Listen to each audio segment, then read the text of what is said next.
ताली बजा भाई, फिर ताली बजाओ यार। दादा बधाई हो, हर हर महादेव। जौनपुर साथियों, एक 70 साल का आदमी, एक दिन उसके विचार में ख्याल आता है कि यह जिंदगी ऐसे नहीं कटेगी, क्यों ना दूसरी शादी कर ले। क्योंकि जो 70 साल का व्यक्ति था उसके कोई संतान नहीं थी, संतान विहीन था। प्रॉपर्टी वगैरह सब कुछ थी, उसके भाई के लड़के वगैरह थे, लेकिन उसका खुद की अपनी कोई संतान नहीं थी। अब वह एक ऐसी महिला की तलाश में पड़ जाता है जो उसके जीवन साथी बन सके। साथियों, उसी के जिले में एक महिला उसको मिल जाती है जिसकी उम्र लगभग 40 वर्ष के आसपास होती है। दोनों एक दूसरे से प्रेम करने लगते हैं और पहले तो इन दोनों के बीच बिना शादी के मुलाकात होती थी, लेकिन साथियों ये लोग ये सुनिश्चित करते हैं कि चलो हम दोनों विवाह कर लेते हैं और फिर एक आधिकारिक तौर पर पति पत्नी की तरह हम रह जाएंगे। साथियों, नवरात्रि का महीना चल रहा था। यह लोग एक दिन सोचते हैं कि चलो विवाह कर लेते हैं, सोमवार को शादी करते हैं। शादी करने के बाद खासी खुशी अपने घर आते हैं।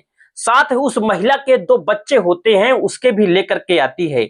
बुजुर्ग था, इतना उत्साहित था कि शादी की पहली रात सुहाग रात मनाने के लिए अपनी पत्नी के पास जाता है।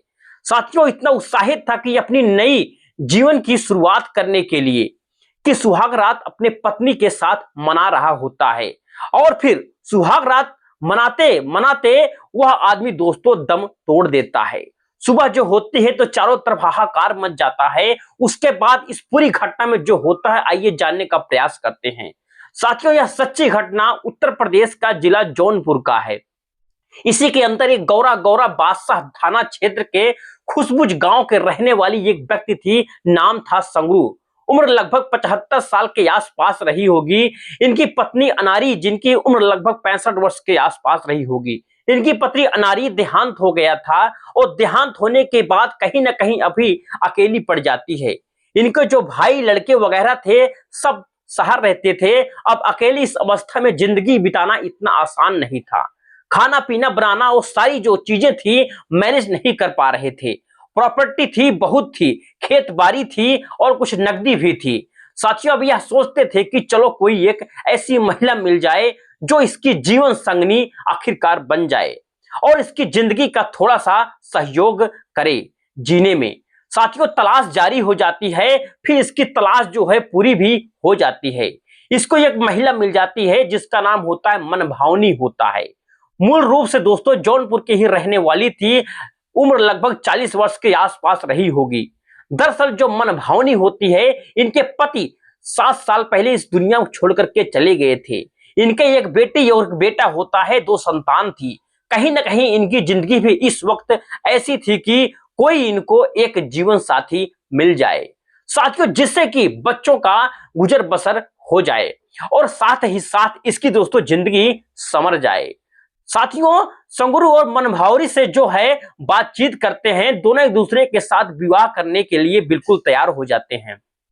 संगरू मनभावनी से कहता है कि तुम्हारे जो दोनों लड़के हैं इनका नाम मैं 1 लाख बैंक में जमा कर दूंगा और साथ ही साथ इनकी देख रेख पढ़ाई भी लिखाई भी मैं जिम्मेदारी उठाऊंगा और अपने बच्चों की तरह है इसे भी पालूंगा। संतान नहीं होगी तो कोई दिक्कत नहीं है, लेकिन कम से कम जो संतान है उनको मैं बेटे और बेटी की तरह रखूंगा।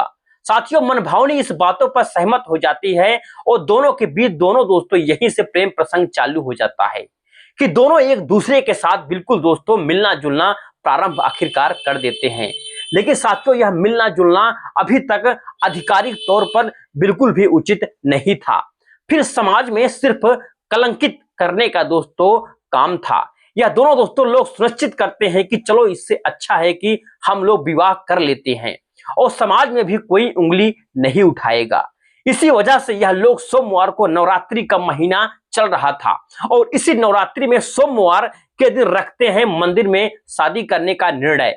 साथियों, शादी हो जाती है और सोमवार को ये लोग हंसी खुशी बच्चे के साथ अपने घर पर आ जाते हैं और कुछ जैसे रात हो रही थी तो वैसे वैसे दोनों दोस्तों अपने नए जीवन की नई पारी की शुरुआत करने के लिए उत्साहित थे।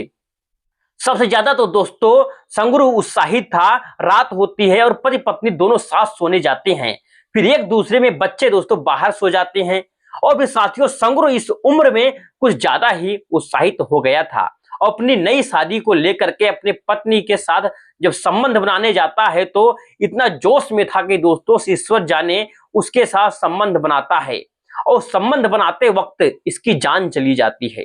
साथियों उसकी पत्नी मनभावनी हैरान हो जाती है तो चीखने चिल्लाने लगती है और फिर गांव के सारे लोग दोस्तों इकट्ठा हो जाते हैं और गांव के सब लोग इकट्ठा होते ही तो दोस्तों समझ नहीं आता है कि सबके अभी तो सब कुछ ठीक ठाक था, शाम को विवाह करके लेकर के आया था और फिर अचानक ऐसा क्या हो गया। साथियों पूरे गांव में का जो माहौल था साथियों तनावपूर्ण हो जाता है और गांव के लोग फिर पुलिस को बुलाते हैं। 112 पर फोन किया जाता है, पुलिस आती है, पुलिस मौके की जांच करती है क्योंकि मामला दोस्तों कुछ संदिग्ध लगने लगा था और संगरू के पास दोस्तों अच्छी खासी प्रॉपर्टी भी थी।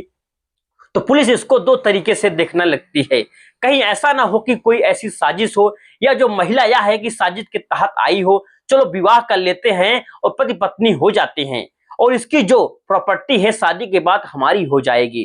पुलिस है दोस्तों इस एंगल से जांच देख रही है और दूसरा एंगल यह है कि कहीं ऐसा नहीं हो कि शादी के रात कुछ इन दोनों को बीच में संबंध बना हो और उस संबंध के बीच में एक ऐसी घटना हो गई हो जिससे इसकी डेथ हो गई हो। फिलहाल साथियों पुलिस पूरी तरह से सक्रिय हो जाती है और सक्रिय होने के बाद दोस्तों दोनों शव का पंचनामा करती है और पोस्टमार्टम के लिए तैयारी बनाती है। साथियों इधर जो संगरू था इसका एक भतीजा मुंबई में रहता था और उसकी मुखाग्नि को देने के लिए दोस्तों इसका इंतजार किया जा रहा है और जैसे दोस्तों वो आएगा उसकी जो शरीर का अंतिम संस्कार होगा मुखाग्नि होगी। तो साथियों यह घटना आपको कैसी लगी? अगर आपको अच्छी लगी वीडियो को लाइक, चैनल को सब्सक्राइब करना ना भूलें। जय हिंद।